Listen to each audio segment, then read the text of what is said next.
In the hospital for just a fracture. Pause. Acting like a child. You need to pull yourself together. Get up and make dinner, or else. We're done. How could anyone react that way to news of their wife in the hospital instead of expressing worry first? Most wouldn't get it, but this is my husband. I can't handle it anymore. I was at my wit's end, but there was someone even angrier with my husband than I was. That turned out to be his own parents. I wonder how he'll respond when they intervene. I'm Eileen, 29 years old. I landed a job at a well-regarded company right after finishing college, even though I don't work at the main office. My salary's quite good. My husband Matt is 32. We met at a client's office, and after a few meetings, he took the initiative to swap numbers. He later invited me to dinner, and after dating for a year and a half, we took the plunge when he proposed. Looking me in the eye, he said, I want to spend my life with you. Eileen, will you marry me? I'm happy, but are you sure about us? I want you, Eileen. You're the only one who makes me feel truly happy when we're together, Matt. Thank you. I want to spend my life with you, too. We were showered with blessings at our wedding and pledged to love each other forever. But 2 years later, if asked if love still exists between us, we couldn't confidently say yes. The reason is simple. Matt has changed in these 2 years. It started with something small. Since we got married, he began gradually shifting household responsibilities to me. We had agreed to split chores evenly, since we were both working before we got married. Despite this, Matt had stopped doing his share of chores like cleaning the bathroom and washing the dishes. Initially, he would reluctantly do them when I reminded him, but gradually, he stopped doing them altogether, even when asked. This increased my workload. Over time, extra hours at work piled up, eating into my sleep. Exhausted both mentally and physically, I decided to talk to Matt about it. When I got home, he was already lounging on the couch with a beer in hand. He didn't even acknowledge me. Despite my frustration, I approached calmly. Hey, Matt, there's something we need to discuss. Keeping his eyes fixed on the TV, he replied, What is it? I took the remote from his hand and turned off the TV. Hey, what are you doing? I was watching that. My husband jumped up, raising his voice. I told you I wanted to talk, right? It's important. Please listen. What a bother. So what's this about? I'm not exactly swimming in free time, you know. Free time? You've been glued to the TV and drinking beer. Holding back the urge to yell, I kept my cool and pressed on. Matt, you haven't been pitching in around the house lately, have you? Why not? We agreed to share chores since we both work, didn't we? Isn't it obvious? Doing housework isn't my job. What do you mean? Cleaning the bathroom and doing dishes were your responsibilities, weren't they? Why should I, as a husband, have to do that? Those tasks are for women. Wait, are you serious? You were the one who suggested we split the chores. That was just for show to look like a good husband, isn't it clear? At our wedding, you even told everyone, I'm so lucky my husband helps around the house. That was the whole point. Haha. So, you're saying you only helped out to improve your image during the wedding? With a smirk, my husband said, Exactly. I was stunned by my husband's words, unable to comprehend such audacity. I'm exhausted from working late too. After getting home later than you, how could you say something like that to me? Just a reminder, you're not exactly a beauty queen, okay? What? Why are you bringing this up now? What does my appearance have to do with this discussion? Someone as ordinary as me should be grateful to have married someone like you. You're complaining about simple chores. Know your place.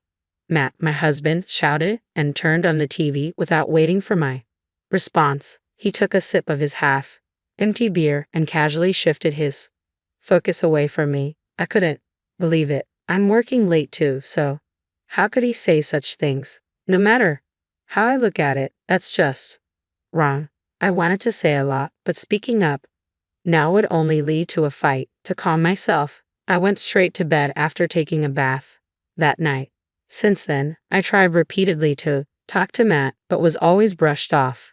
Every attempt at conversation was met with, "Don't tell me what to do," leaving no room for discussion. It seemed Matt avoided me, often leaving the house on his days off. Naturally, he neglected housework, even on my days off, leaving me to handle it all at once. Time passed, and as my job entered a busy period, my overtime hours increased significantly.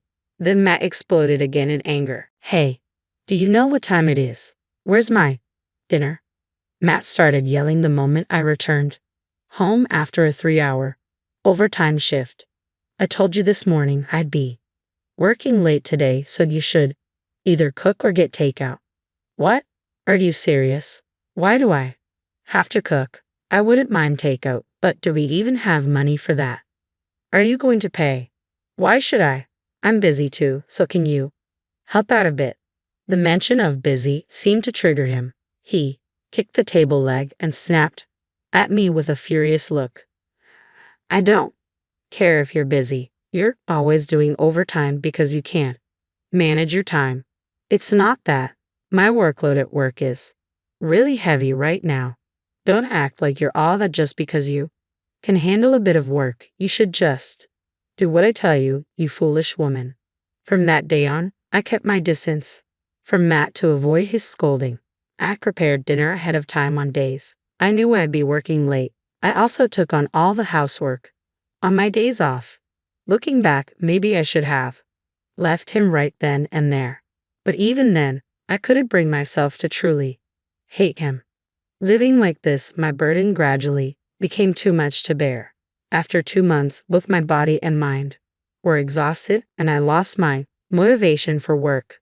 One day, on my way to work, I slipped on the subway stairs and fell. Though I remained conscious, I lay immobile, ripped by pain, and had to be transported by ambulance. Even upon reaching the hospital, the agony persisted, restricting my movement. After completing all the tests, the doctor entered my room and said, "You've fractured your leg and have bruises on your arm and back. You must be in a lot of pain." "Yes, I can't move as freely as I'd like." "You may be in this state for a few days. You look pale. Have you been feeling tired?" Anyway, I'll need to stay in the hospital for a while.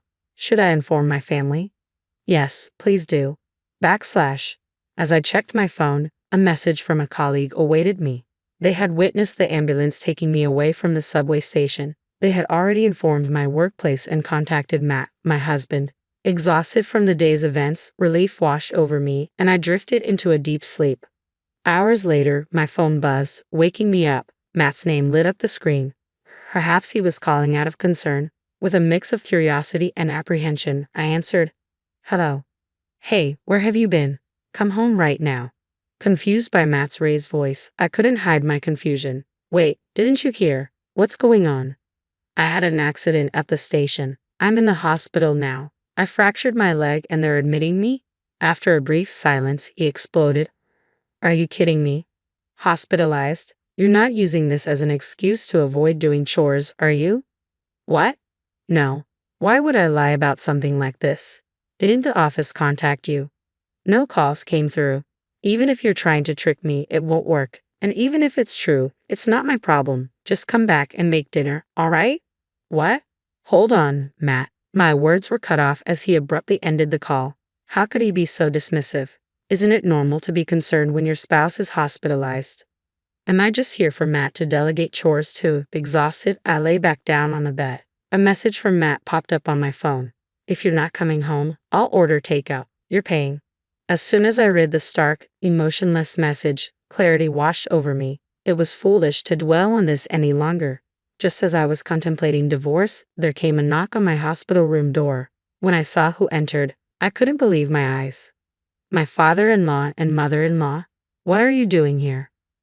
My in-laws lived far away and hadn't been close to Matt for some time. After we got married, I rarely saw them, maybe once a year at most. Their unexpected presence baffled me. Seeing my confusion, my mother-in-law spoke gently. "Eileen, we heard you were taken to the hospital in an ambulance. We were worried." "How did you find out?" "We received a call from your office. Ha!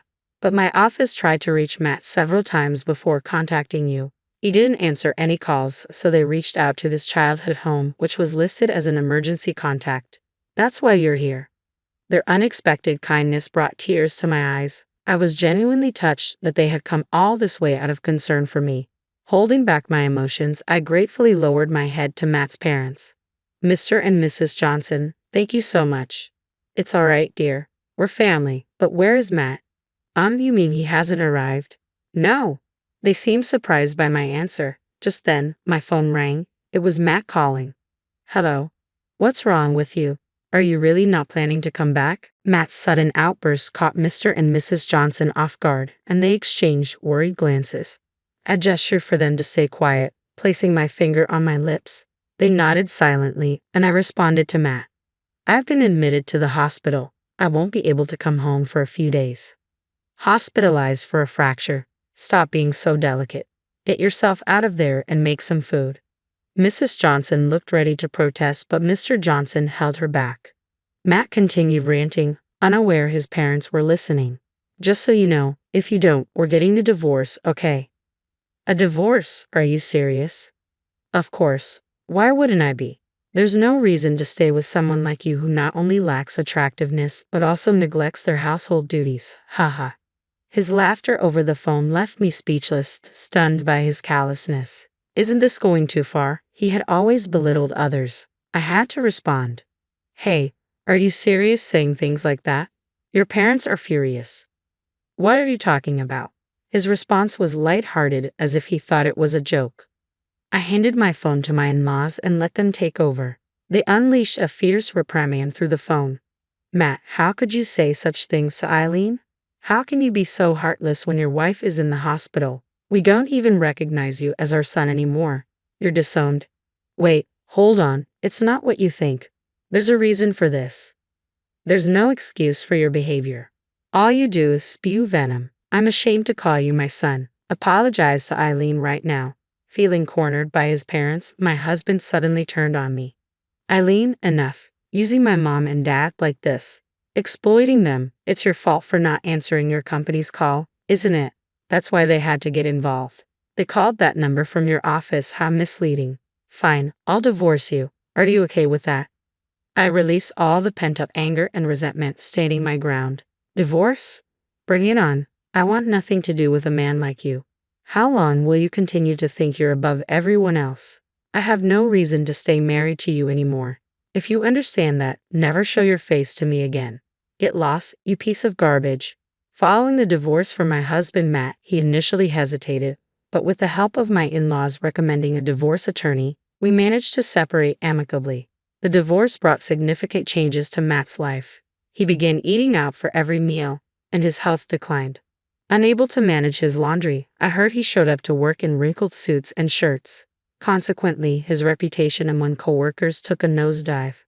Did you hear? He didn't even visit his wife in the hospital. That's pretty messed up. Well, no wonder she left him. Ha ha ha. Over time, Matt began to skip work without giving any notice. With no one supporting him, it seemed inevitable that he would soon be pushed to resign. On the contrary, I was discharged from the hospital and returned to my usual work routine. Despite now being divorced, my job kept me occupied, lessening the impact more than I had anticipated. Moving forward, if I have the chance to meet someone new, I'll carefully evaluate them to ensure I find genuine happiness next time.